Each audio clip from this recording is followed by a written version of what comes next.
स्वागत है दोस्तों आप सभी का मेरे YouTube channel online chemistry bye Dhaka sir में। दैनिक जीवन में रसायन चैप्टर में हम पढ़ रहे थे दैनिक जीवन में उपयोगी या काम में आने वाले महत्वपूर्ण यौगिक, और उसमें आज अपन चर्चा करेंगे प्लास्टर ऑफ पेरिस के बारे में।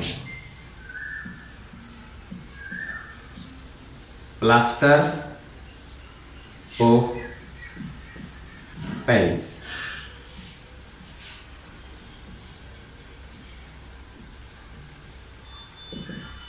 जिसको शॉर्ट में पीओपी कहा जाता है। तो सबसे पहले अपन ये पढ़ रहे हैं कि इसको पीओपी क्यों बोला जाता है, क्योंकि प्लास्टर ऑफ पेरिस का निर्माण सबसे पहले फ्रांस की राजधानी पेरिस में जिप्सम के द्वारा किया गया था। पीओपी या प्लास्टर ऑफ पेरिस का निर्माण सबसे पहले फ्रांस की राजधानी पेरिस में किया गया था, इसलिए इसको प्लास्टर ऑफ पेरिस कहा जाता है। इसका रासायनिक नाम जो है वो है कैल्शियम सल्फेट का अर्धहाइड्रेट। कैल्शियम सल्फेट का अर्धहाइड्रेट इसका रासायनिक नाम है। तो इसका फॉर्मूला क्या हो जाएगा, कैल्शियम सल्फेट CuSO4 डॉट अर्धहाइड्रेट मतलब हाफ H2। अब इसका निर्माण किस प्रकार से किया जाएगा, तो सबसे पहले निर्माण कहा गया था पेरिस में, किसके द्वारा, जिप्सम द्वारा। तो कैल्शियम सल्फेट डॉट 2H2O को जिप्सम कहा जाता है, और जब जिप्सम को गर्म किया जाता है 393 केल्विन तापमान पर, तो यहां सिर्फ हाफ अणु जल का शेष रहेगा, बाकी जल बाहर निकल जाता है। तो we can say that CSO4 dot half H2O means plaster of Paris बन जाएगा, और साथ में 3/2 वाटर मॉलिक्यूल बाहर निकल जाएगा। यहां से 2 को हटाना हो तो पूरी इक्वेशन को अपन 2 से गुणा कर देंगे। तो इस इक्वेशन को यूं भी लिखा जा सकता है CSO4 dot 2H2O, temperature 393 kelvin, तो 2 CSO4 या CSO4 की होल ट्वाइस डॉट H2O, और प्लस यहां पर 1 आ गया ना, तो 3H2O। इस इक्वेशन को अपन यूं भी लिख सकते हैं।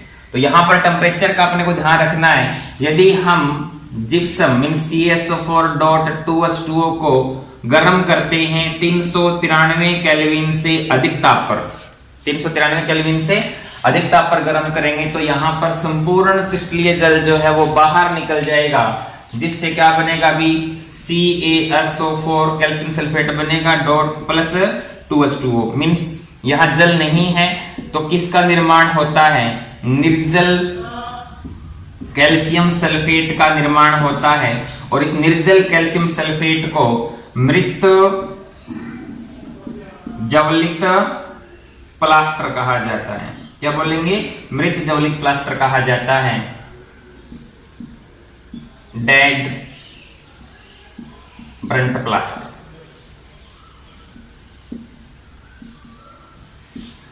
तो ध्यान रहे, जब जिप्सम को 393 केल्विन से अधिक ताप पर गर्म किया जाएगा तो संपूर्ण क्रिस्टलीय जल बाहर निकल जाने के कारण निर्जल कैल्शियम सल्फेट बनता है, जिसे मृत जवलित प्लास्टर के नाम से जाना जाता है।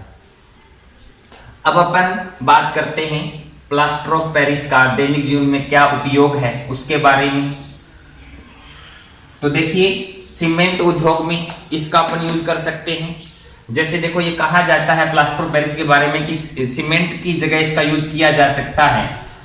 कैसे, जैसे CaSO4 डॉट हाफ H2O है, और इसमें जल मिलाएं प्लस H2O ऐड करें, तो 10 से 15 मिनट बाद जो है ये जमकर कठोर हो जाता है। यहां 3/2 ले लेंगे, तो पीओपी में जल मिलाएं तो ये जमकर कठोर हो जाएगा 10 से 15 मिनट में, मीन्स क्या बन जाती है, वापस जिप्सम बन जाती है।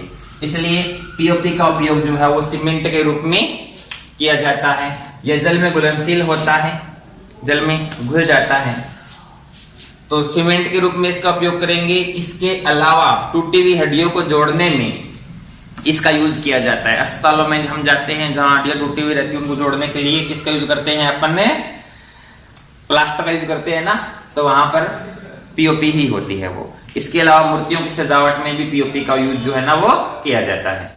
अब इसमें आगे अपन स्टडी करेंगे विरंजक चूर्ण की। विरंजक चूर्ण को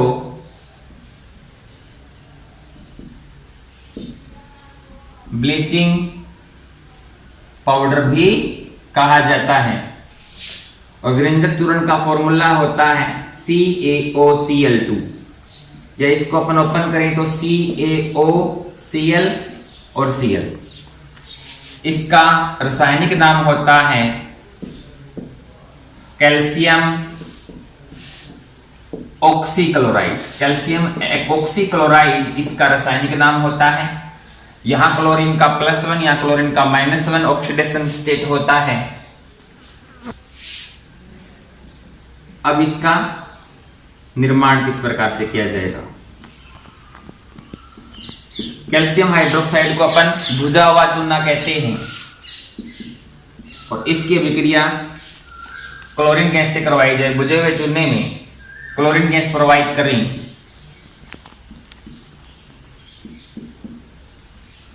तो ब्लीचिंग पाउडर और जल बन जाता है। तो अपन कह सकते हैं कि भुजे हुए चूने में क्लोरीन गैस प्रोवाइड करने पर विरंजक चूर्ण का निर्माण होता है। विरंजक चूर्ण को वायु के अंदर अपन खुला छोड़ें, विरंजक चूर्ण को वायु के अंदर खुला छोड़ेंगे ना तो ये Cl2 गैस जो है वो मुक्त करता है, Cl2 गैस मुक्त करता है। और ये Cl2 गैस जो है वो यदि अपन जल में प्रवाहित करेंगे तो HCl बन जाएगा और नवजात ऑक्सीजन बनती है। क्या बनती है? नवजात ऑक्सीजन। और ये नवजात ऑक्सीजन क्या करेगी? कोई भी रंगीन पदार्थ है उसको ये नवजात ऑक्सीजन जो है वो रंगहीन कर देती है और एक प्रकार से यहां क्या होता है? ऑक्सीकरण होता है।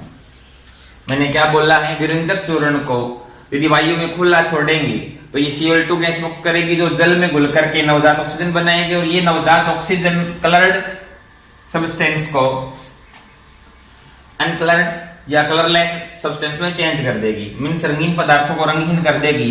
तो रंग उड़ाने में एक प्रकार से किसका यूज हुआ? अभी विरंजक चूर्ण का। इसलिए विरंजक मतलब रंग उड़ा देने वाला चूर्ण होता है ये। तो इसका विरंजक चूर्ण नाम क्यों पड़ा? क्योंकि ये रंगीन पदार्थों को रंगहीन कर देती है। और कई बार ये भी बोलते हैं कि रंग उड़ाने में इसका यूज होता है और ऑक्सीकारक के रूप में इसका यूज होता है। तो यहाँ पर एक ऑक्सीकरण ही तो हो रहा है ना, तो ऑक्सीकारक के रूप में और रंगीन पदार्थों को रंगहीन करने में किसका यूज किया जाता है? विरंजक चूर्ण का यूज किया जाता है। इसके अलावा देखो विरंजक चूर्ण की रिएक्शन यदि अपन किसी एसिड से करवाते हैं, जैसे सल्फ्यूरिक एसिड से करवाएं तो यहाँ कैल्शियम सल्फेट बन जाएगा, H2O बनेगा और Cl2। तो अम्लों के साथ भी ये कौन सी गैस मुक्त करती है? अम्लों के साथ भी विरंजक चूर्ण जो है वो क्लोरीन गैस मुक्त करता है। जैसे यहाँ पे क्या बन जाएगा? CaCl2 + H2O + Cl2। तो विरंजक चूर्ण की रिएक्शन यदि आप अम्लों से करवाओगे तो भी कौन सी गैस मुक्त होगी? क्लोरीन गैस मुक्त होगी। अब इसके गुणों की बात करें तो ये पीले कलर का ठोस पाउडर होता है, जल में घुलनशील होता है। और इसके उपयोगों की बात करें तो कागज उद्योग में, वस्त्र उद्योग में रंग उड़ाने में इसका यूज होता है। ऑक्सीकारक के रूप में भी इसका यूज किया जाता है। इसके अलावा रोगनाशक के रूप में भी विरंजक चूर्ण का यूज जो है ना वो किया जाता है। इसलिए ये एक महत्वपूर्ण कंपाउंड है और जनरली इसका उपयोग जो है वो विरंजक के रूप में ही किया जाता है। तो आगे अपना नेक्स्ट टॉपिक है साबुन एवं अपमार्जक। Soap and detergent. डिटर्जेंट जो है वो लैटिन भाषा का शब्द है जिसका शाब्दिक अर्थ होता है टू वाइप क्लीन, अर्थात साफ करने वाला। मीन्स जिन पदार्थों का उपयोग सफाई के लिए किया जाता है उनको अपमार्जक नाम दिया गया। तो अब इसमें पहले अपन साबुन को परिभाषित करें। साबुन में मैं इसका फॉर्मूला लिख रहा हूं, RC double bond OONA, sodium की जगह यहां पर पोटेशियम हो सकता है और ये आयनिक बॉन्ड होता है। यहां R जो है वो एक लंबी हाइड्रोकार्बन श्रृंखला को बताता है और यह एक लवण ही तो है और इस लवण की प्रकृति क्षारीय होती है। तो साबुन जो है वो एक क्षारीय लवण है। साबुन का जब निर्माण किया जाता है ना तो उच्च वसा अम्लों के जो एस्टर होते हैं उनकी अभिक्रिया क्षारों से करवाई जाती है। तो जो लवण बनता है वो क्या होता है? साबुन होता है। तो हम कह सकते हैं साबुन जो है वो उच्च वसा अम्लों के सोडियम या फिर पोटेशियम लवण होते हैं और इन लवणों की प्रकृति जो है वो क्षारीय होती है। साबुन के निर्माण की जो प्रक्रिया है इसको साबुनीकरण कहा जाता है। तो साबुनीकरण का शाब्दिक अर्थ क्या है? साबुन के निर्माण की प्रक्रिया जो है उसको साबुनीकरण कहा जाता है। और मैंने इसकी डेफिनेशन में बोला था कि साबुन जो है वो उच्च वसा अम्लों के सोडियम या फिर पोटेशियम लवण होते हैं। तो ये वसा अम्ल जो है ये कौन कौन से हो सकते हैं वो देखिए, स्टीयरिक अम्ल है, पोमिटिक अम्ल है या फिर ओलिक अम्ल है। तो ये उच्च अणुभार वाले वसा अम्ल हैं। जैसे स्टीयरिक अम्ल का फॉर्मूला होता है carbon 17 hydrogen 35 C double bond OH। तो देखो इस हाइड्रोजन के स्थान पर यदि सोडियम आ जाए, ये तो क्या हो गया अपना R ग्रुप हो गया, ये सेम है ही।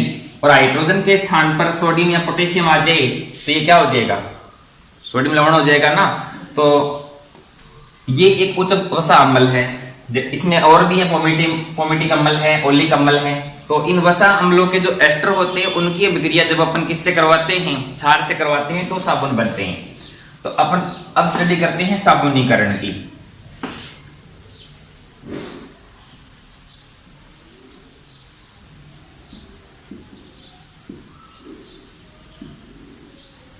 तो ये एक उच्च वसा अम्लों का हम एस्टर ले रहे हैं जहां R एक लंबी हाइड्रोकार्बन श्रृंखला है। जैसे यहां पे R कौन हो गया? Carbon 17 hydrogen 35। तो ये क्या हो गया अभी? वसा अम्ल का कोई एस्टर है और इसकी अभिक्रिया क्षार जैसे NaOH या फिर KOH से करवाएं अपन।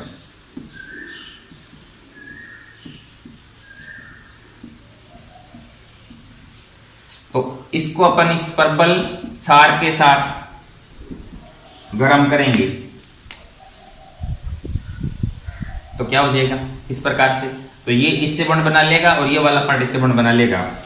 तो देखो RC डबल बॉन्ड O से कौन जुड़ जाएगा? अन्य। तो क्या बन जाएगा? RC डबल बॉन्ड O अन्य। ऐसे कितने मॉलिक्यूल हैं? 3। तो ये तो किसका फॉर्मूला हो गया?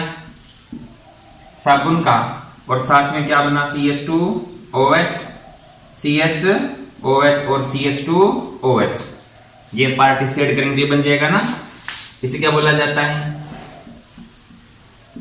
ग्लिसरॉल। तो देखिए ये साबुन है, इसका निर्माण कैसे हुआ? वसा अम्ल जैसे इनमें से कोई सा हो उसका एस्टर लेंगे, उसकी अभिक्रिया क्षार NaOH या फिर किससे करवा देंगे? KOH से। इस प्रोसेस को क्या बोला जाता है? साबुनीकरण। और साबुन का निर्माण हो जाता है। तो साबुन के निर्माण की इस प्रक्रिया को क्या बोला जाता है? साबुनीकरण। तो यहाँ साबुन के साथ में कौन बनता है भी? ग्लिसरॉल बनता है। तो इस मिश्रण में यदि हम NaCl डाल दें तो साबुन जो है वो नीचे पेंदे में जमा हो जाएगी और ग्लिसरॉल जो है वो साबुन के ऊपर तैरता रहेगा, जिससे अपन साबुन को आसानी से ग्लिसरॉल से अलग कर सकते हैं।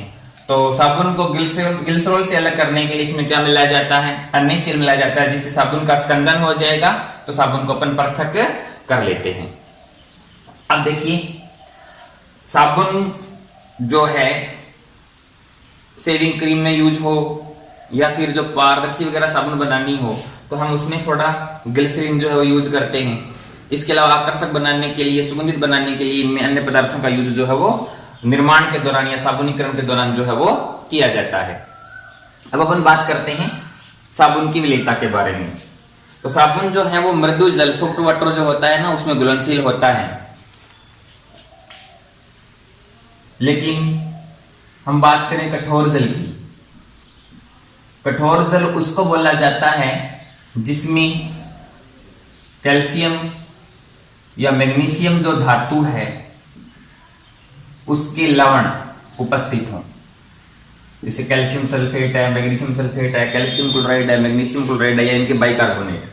तो कैल्शियम या मैग्नीशियम धातु के लवण युक्त जो जल होता है उसे कठोर जल बोला जाता है। और कठोर जल में जो है वो साबुन झाग नहीं देता है। तो इसके पीछे क्या कारण है?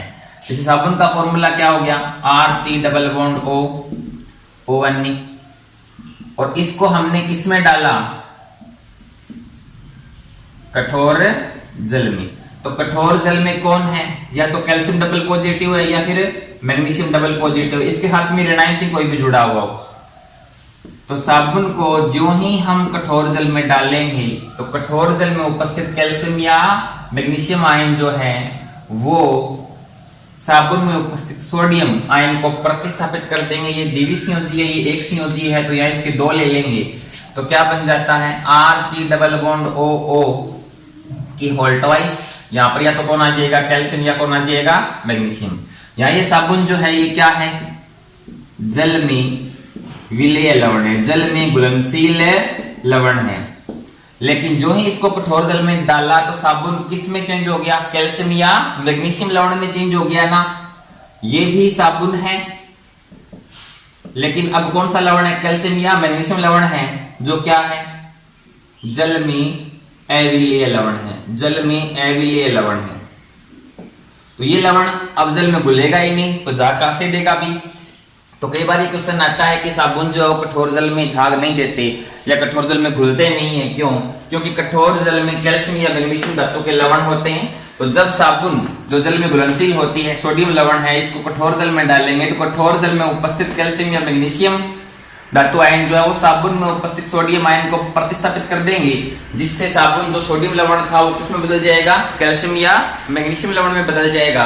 और साबुन का कैल्शियम या मैग्नीशियम लवण जो जल में घुलता नहीं है, इसलिए साबुन जो है वो कठोर जल में झाग नहीं देगी।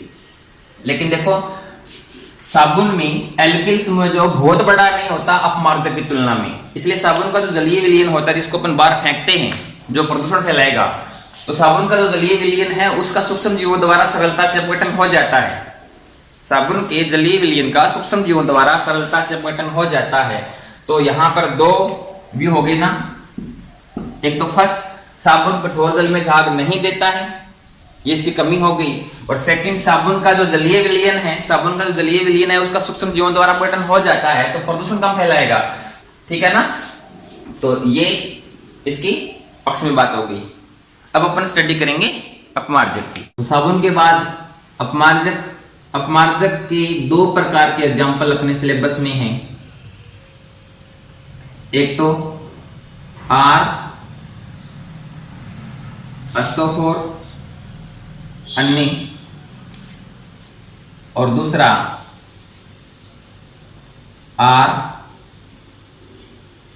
बेंजीन रिंग,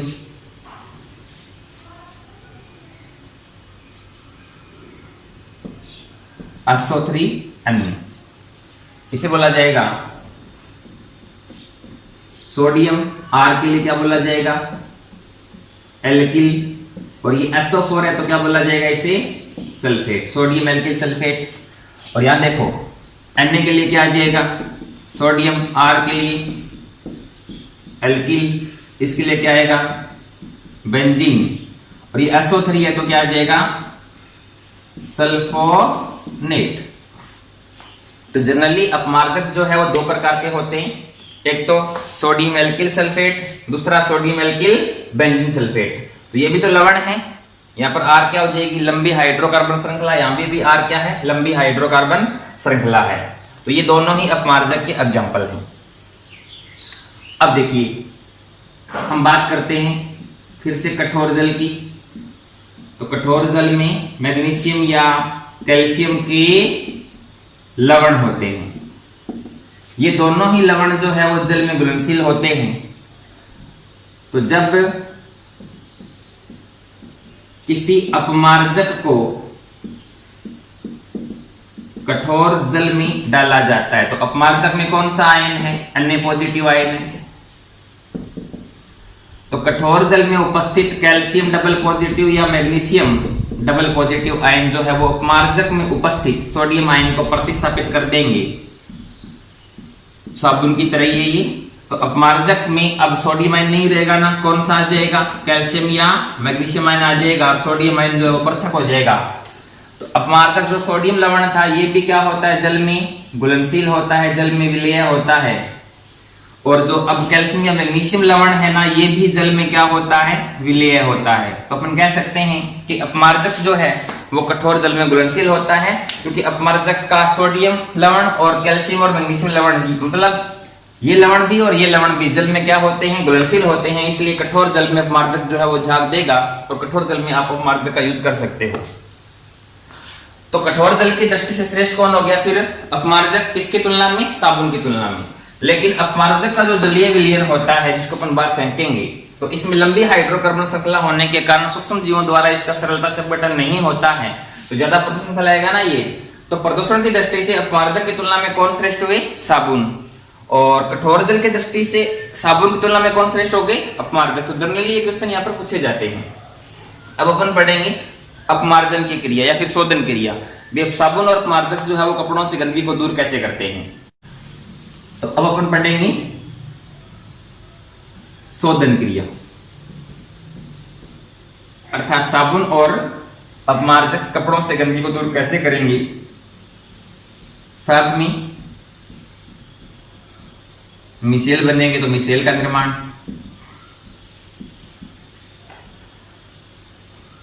तो मैं यहां पर साबुन का एग्जांपल ले रहा हूं, RC डबल बॉन्ड O अन्य। जो साबुन की अपमार्जन क्रिया होगी वो ही सेम किसकी होती है? अपमार्जक की।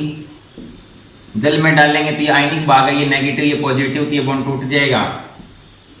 तो RC double bond O negative और अन्य पॉजिटिव। इस प्रकार से साबुन का वियोजन हो जाता है। तो ये ऋणायनिक पार्ट है ना, ये ही अपमार्जक क्रिया में भाग लेता है। तो इस पार्ट को अपन RC डबल बॉन्ड O, और O पदार्थ कौन सा है? नेगेटिव। सपोज दैट यहाँ पर R जो है इसमें कार्बन 17 है और हाइड्रोजन 35 है, मीन्स स्टेरिक एसिड का ये लवण हो, तो इसे अपन क्या लिखेंगे? Carbon 17 hydrogen 35 C double bond O negative. तो ये क्या हो गई? लंबी कार्बन श्रृंखला जिसमें कितने कार्बन है? 17। जैसे 1 2 3 4 5 6 7 8 9 10 11 12 13 14 15 16 17। उसके बाद C डबल बॉन्ड O और इस पे कौन सा? नेगेटिव। तो यहां पर ये पूरा क्या हो गया? एक दीर्घ या लंबी हाइड्रोकार्बन श्रृंखला या चेन होगी इतनी, और ये वाला भाग जो है वो ध्रुवीय हो गया, मतलब एक क्या हो गया? ये ऋणायनिक भाग हो गया। दो भाग हो गए ना। तो यहां लंबी हाइड्रोकार्बन श्रृंखला वाला भाग है, ये नॉन पोलर होता है, मींस अध्रुवीय भाग होता है। और यहां ध्रुव बना हुआ है ना, ये कैसा भाग हो गया? ध्रुवीय। अब देखो साबुन या अपमार्जक को अपन किस में घोलते हैं? जल में। तो जल कैसा होता है? ध्रुवीय। और साबुन या अपमार्जक का ये ऋणायनिक भाग ये कैसा है? ध्रुवीय। तो इस ध्रुवीय भाग का काम है साबुन या अपमार्जक को जल में घोलने का, क्योंकि ये ध्रुवीय है, जल भी ध्रुवीय है, मीन्स अपन कह सकते हैं ये भाग जो है वो जल स्नेही भाग होता है, और इस भाग का काम क्या है? साबुन या अपमार्जक को जल में घोलना। अध्रुवीय भाग ये है लंबी हाइड्रोकार्बन श्रृंखला, और जल कैसा है? ध्रुवीय। तो ये भाग जल को क्या करेगा? प्रतिकर्षित, मीन्स ये भाग जल से दूर रहना चाहेगा। और देखो साबुन या अपमार्जक का यूज अपन करते हैं गंदगी को हटाने के लिए, मीन्स तेल या कपड़ों पर जो ग्रीस लगा होता है मीन्स गंदगी को हटाने के लिए अपन किसका यूज करते हैं, साबुन या अपमार्जक का। तो तेल या ग्रीस कैसा होता है, अध्रुवीय। ये भी कैसा है, अध्रुवीय है, और ये जल का विरोध करेगा। ये कैसा भाग हो गया, जल विरोधी भाग। और ये इससे इन्होंने क्लियर कर सकते हैं क्योंकि तेल या ग्रीस क्या है, अध्रुवीय। ये भाग भी कैसा है, अध्रुवीय। तो इस भाग का काम होता है कपड़ों से गंदगी को दूर करना। ठीक है, तो मीन्स जो अध्रुवीय भाग है वो तो कपड़ों से गंदगी को हटाएगा, और ध्रुवीय भाग का काम है साबुन या अपमार्जक को जल में घोलना। अब देखिए किस प्रकार से प्रक्रिया ये होगी।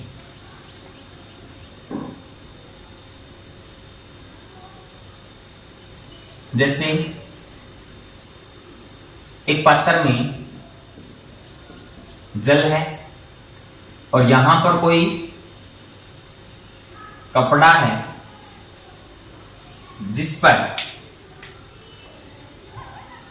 ये इतने भाग में कोई ग्रीस लगा हुआ है। मीन्स ये भाग इसको बता रहा है, ग्रीस को या ऑयल को बता रहा है, और ये यहां पर क्या है, जल है। तो हम साबुन या अपमार्जक को जल में घोलेंगे तो जल की ओर ये भाग रहना चाहेगा और ये जल से दूर रहना चाहेगा। इस पूरे भाग को मैं यूं भी लिख सकता हूं ना, ये लंबी हाइड्रोकार्बन श्रृंखला, और ये कौन सा भाग हो गया, ऋणायनिक भाग। इसको शॉर्ट में यूं कर सकते हैं। ये किसको बताएगा, अध्रुवीय भाग को, और ये ध्रुवीय भाग को। तो ये पार्ट किसकी ओर रहना चाहेगा, जल की ओर, ये जल से दूर। तो ये पार्ट तो जल की ओर रहेगा, चार्ज नेगेटिव है भी, और ये पार्ट जल से दूर रहेगा। तो इस ध्रुवीय भाग की वजह से साबुन के कुछ अणु किसके अंदर आ जाएंगे, जल के अंदर घुल जाएंगे। मीन्स अब साबुन जल में घुलना शुरू हो चुका है। तो जो ही जल में साबुन के इन आयनों की सांद्रता बढ़ेगी, तो जो आयन जल में घुल चुके हैं उनका तो ये वाला भाग है, ये वाला भाग जो अध्रुवीय है, वो अध्रुवीय गंदगी की ओर जाना चाहेगा। तो सेकंड डायग्राम में अपन ले सकते हैं ना, कैसे, जैसे ये कपड़े की सतह है और इस सतह पर यहां ऑयल या ग्रीस लगा हुआ है। तो साबुन के जो आयन है उसका अध्रुवीय भाग इस ग्रीस की ओर रहेगा और ध्रुवीय भाग किस ओर रहेगा, भी जल की ओर रहेगा। सतह पर वो आयन हो गए साबुन के जो जल में घुलेंगे, और ये वो आयन है जो घुले हुए हैं, और ये वो आयन हो गए जो अब ग्रीस की सतह पर चिपक चुके हैं। तो ज्यों-ज्यों जल में साबुन की सांद्रता बढ़ेगी तो क्या होता जाएगा, वो देखिए। यहां पर देखिए इस जगह ये भाग इस आयन को जल की ओर खींचना चाहेगा और ये भाग ग्रीस की ओर रहना चाहेगा। तो दोनों में यहां तनाव उत्पन्न होगा ना, जिससे क्या होगा, कपड़े की सतह पर जो ग्रीस लगा हुआ होता है उसका पृष्ठीय क्षेत्रफल बढ़ जाएगा। यहां पर ग्रीस को बता रहा है। ऐसा होने से इसकी सतह पर साबुन के जो या अपमार्जक के जो आयन है उनकी संख्या क्या होगी, भी बढ़ जाएगी। ठीक है, इस प्रकार से। तो यहां बहुत ज्यादा अंदर की तरफ खिंचाव होने के कारण क्या होगा, सरफेस एरिया और बढ़ जाएगा। अपन बोल सकते हैं कि ये इस प्रकार से हो जाए जैसे,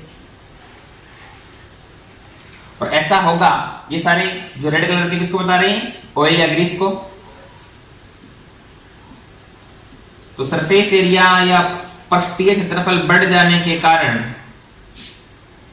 यहां साबुन के जो आयन उनकी संख्या बहुत ज्यादा हो जाएगी। ये जल है भी, यहां भी साबुन के आयन है। तो अंततः क्या होगा, अंततः क्या होगा भाई, ग्रीस को कपड़े की सतह को छोड़ना पड़ेगा, तो गोलाकार बूंद बन जाएंगी।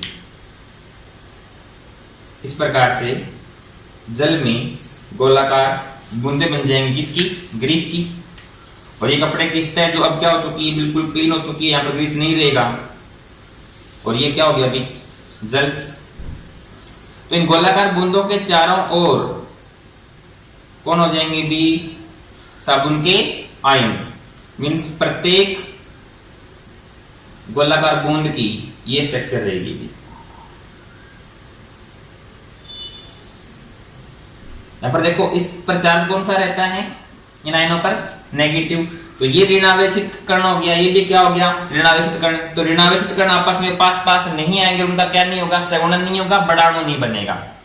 तो यहां पर प्रत्येक कण को अब क्या कहा जाता है, क्या कहा जाता है भी, मिसेल कहा जाता है। तो मिसेल के अपना स्ट्रक्चर बनाएं तो किस प्रकार से बनाएंगे, एक मिसेल के कण की स्ट्रक्चर। तो देखो जैसे ये ऑयल या ग्रीस है और इसके चारों ओर कांटों की तरह साबुन के जो आयन होते हैं वो फंसे हुए रहेंगे। इस पर चार्ज कौन सा रहता है, ऋणावेशित। तो ये क्या किसको बता रहा है, एक ऋणावेशित मिसेल का जो एक कण है उसको बता रहा है। यहां पर ये किसको बता रहा है,